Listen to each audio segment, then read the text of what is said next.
to my kitchen and day 5 of our sourdough experiment.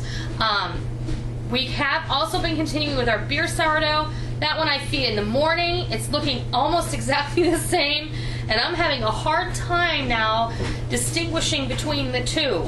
I do know which is which, but they almost look identical and they almost smell identical. So we're thinking we're on the right track with this, and now it's time to feed our pineapple starter one more time, and then we'll see where we are.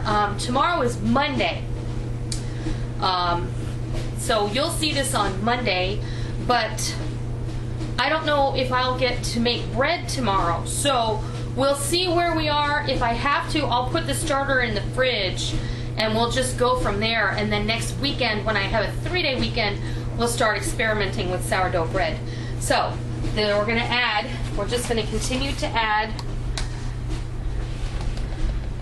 We're gonna do a half a cup of flour and a half a cup of water. There we go.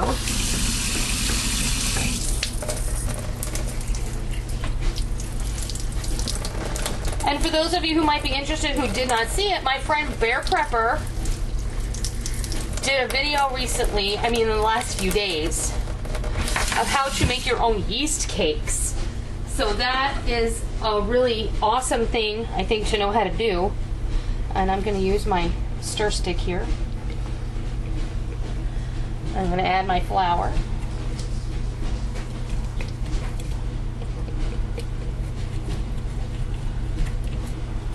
Make sure that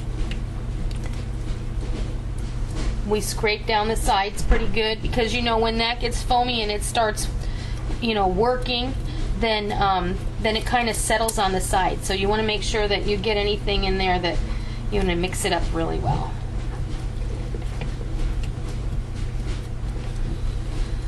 And honestly, this is a little thin for me, so I am going to go ahead and add another half a cup of flour. I'm going to start by adding 1/4 cup of flour.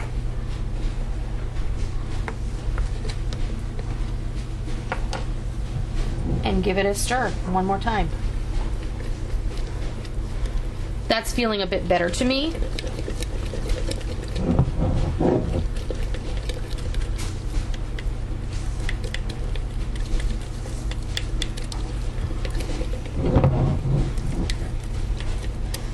And don't give up. If yours looks like it's not going to work, don't give up, because you just never know. Add a tablespoon or 2 of sugar, a pinch of yeast, and let's get moving. Let's see what happens.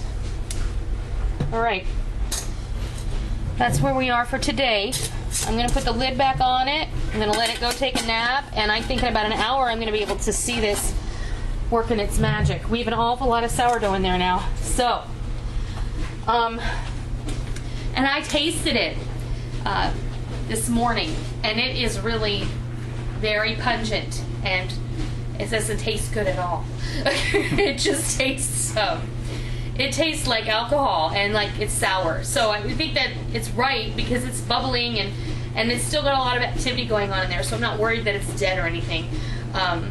So I think that we're on the right track, and hopefully we'll be able to make some bread with this in the next few days. So I hope that you're following along. You've all left so many wonderful comments, those of you who've decided to try this on your own. And for those of you who are just getting started or thinking about doing it, just do it. Just try it. Even if you don't have any juice, just start with water and flour and some yeast, and you too can start a sourdough just like we did. You can use anything. Use wine, apple cider vinegar, beer, juice, grape juice, pineapple juice, orange juice, anything. It really can be made from anything. And we'll just move on and see what we can do, and we'll learn from each other and from our mistakes and our successes, and I think it'll be awesome. So keep it up. Don't get discouraged, and we'll just find our way through this, and it'll be great. So I hope you try it. I hope you love it. And until next time, I'll see you.